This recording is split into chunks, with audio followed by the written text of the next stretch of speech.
Happy New Year, everyone. My family decided to take a cruise for the holidays. Our cruise was leaving from Tampa, and because holiday travel can be so unpredictable, we made a decision to arrive in Tampa a day early. Knowing that I would have extra time, I did my research ahead of time because I wanted to explore the city and get a genuine feel for its atmosphere. In this video, I am sharing how we spent that day, the places we visited, and some of the things that made Tampa surprise me in the absolute best way. Hi everyone, I'm Vanessa S. of By Vanessa S. and welcome to my channel. And if you've been here before, welcome back to my channel. Listen, first up is of course food. By the time we flew into Tampa, checked into our hotel, and dropped our bags, we were not only ready for sightseeing, we were famished and ready to eat. I had watched a few videos on this place called Eddie and Sam's New York Pizza, so we decided to give it a try. So this, of course, was an intentional stop. I'm a native New Yorker, and I've traveled all over the world. Everywhere I go, I would always see signs that say New York style pizza, but it's almost never actually anything like New York pizza. This is real New York pizza. It's not inspired by it, not similar to it. It's the real thing. A big part of that comes down to the water. They actually ship the water from New York, and that matters. The water affects the dough, the texture, and the taste. If you know New York pizza, you know that's not a gimmick. From the crust to the fold, it felt like being back home. It was one of the most honorable moments where you take a bite and immediately know that this isn't an imitation. Next up is the Teco Line transit system, the streetcar system. The streetcar system ended up being one of the most enjoyable ways to get around downtown Tampa. I call it a trolley. Tampa calls it a streetcar, but either way, it's simple and easy to use, and to be honest, it's a lot of fun, especially at night. It can actually turn into a party train, so to speak. It's completely free, no ticket, no scanning, no payment. You just get on, find a seat, and enjoy the ride. They normally run about every 15 minutes, which means you're not waiting around long, wondering where the next one is coming. We rode the full route first just to get a sense of the layout. Then we rode it again and started getting off at different stops so we could explore the different pockets of the city. This is the best way to explore Tampa downtown because it's not costing you anything. You're just hopping on, hopping off, catching the next streetcar as it comes and goes. Next on my list is Ybor City, and it immediately felt different.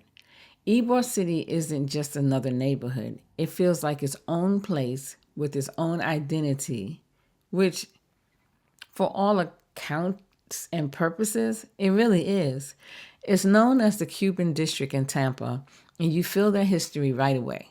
There are cigar factories where cigars are still hand-rolled, and you can actually watch people working the same way they've been doing it for generations. What stood out the most was the atmosphere. There's a lot of nostalgia there. Historic buildings, old cars, monuments, Cuban flags, and pieces of history woven into everyday life. And then there are the roosters. They just walk around freely. No one's surprised by them at all. They're just part of the neighborhood, and that adds to how unique this area feels and looks. Ybor City felt very different from downtown Tampa, but in a good way. Downtown felt modern and polished. Ybor City felt layered, historic, and deeply rooted in its past. It has a charm. It's the kind of place where you don't need a checklist. Just walking around and paying attention is the experience. Of course, I couldn't say anything about Tampa during the holidays without speaking about the holidays and its festivities.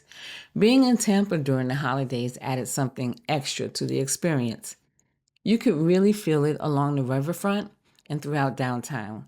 The city felt active and festive without feeling overwhelming.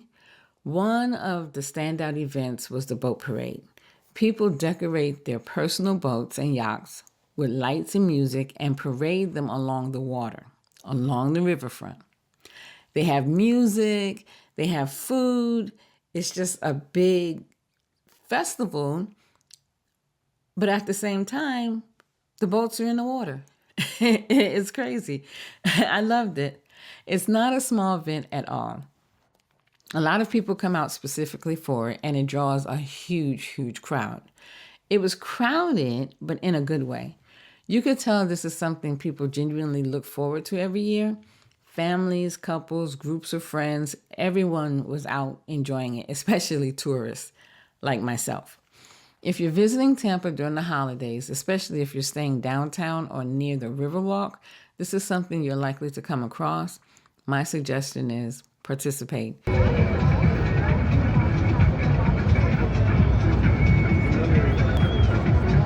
Lastly, when we got back from the cruise, we disembarked around 9 o'clock in the morning. Our flight wasn't until 5:30, and we knew we had a long stretch of time we didn't want to spend sitting in the airport. That's when Resort Pass came in, and it ended up making a big difference for us. I didn't learn of Resort Pass until I was actually on the ship. And so it came in handy, and I was really glad that I was provided with this information. Resort Pass is an app that lets you book access to hotels and resorts for the day at a much lower cost than staying overnight. You have options when you book. You can choose a day access, which gives you use of amenities like the pool, restaurants, and common areas, or you can book a room just for the day, also at a reduced price. Everything is booked directly through the app. You create a profile, enter your location, see what hotels are participating, and book right from there. We booked day access for our hotel, and it was $15 per person.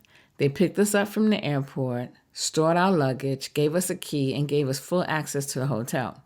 We were able to use the pool, the restaurant, the lounge areas, and we can come and go without feeling rushed or stuck. We even went back out to downtown Tampa without luggage, came back later, relaxed, and then took the shuttle back to the airport. Now, all of this was for $15 per person. This isn't just a useful. For cruising, anytime you have a long layover, a delayed flight, a cancellation, or several hours to fill, it's an option that gives you space and flexibility without paying for a full hotel night. For us, it meant ending the trip calmly instead of stressed, tired, and airport fatigued. Now, I want to stop here for one moment. Just let me say that none of the entities that I named in this video are compensating me in any way. These mentions are based on my personal experiences in Tampa solely. I would be remiss if I didn't make mention of a few things about Tampa that stood out to me that weren't planned activities. Just things that you kind of notice just by being there. Tampa is very walkable. Once you're downtown, you can walk a lot. We walked during the day, in the evening, and after events and felt very safe doing it. That really changes how you experience the city. You're not rushing or constantly thinking about transportation. You're just moving through the space. Another thing that stood out is how artsy Tampa is.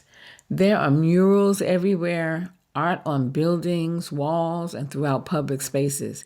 It feels like creativity is part of the city's identity, not something tucked away or hidden. I took a lot of photos and videos, and you really start to notice it once you slow down and look around.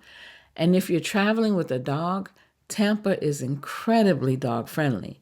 The dog parks are some of the nicest I've seen. They're thoughtfully designed with play structures, little dog furniture, and space that feels intentional. It was honestly kind of adorable, and it added to how welcoming the city felt overall. Spending time in Tampa reinforced the value of giving a city your time and attention. Beyond the attractions, Tampa has a distinct energy and a sense of character that reveals itself when you walk the city, explore its neighborhoods, and pay attention to the details. What began as a day set aside before boarding a cruise turned into a meaningful and enjoyable part of the trip. Tampa is a city that rewards curiosity, and I'm glad that I gave myself the space to experience it. Thanks for watching.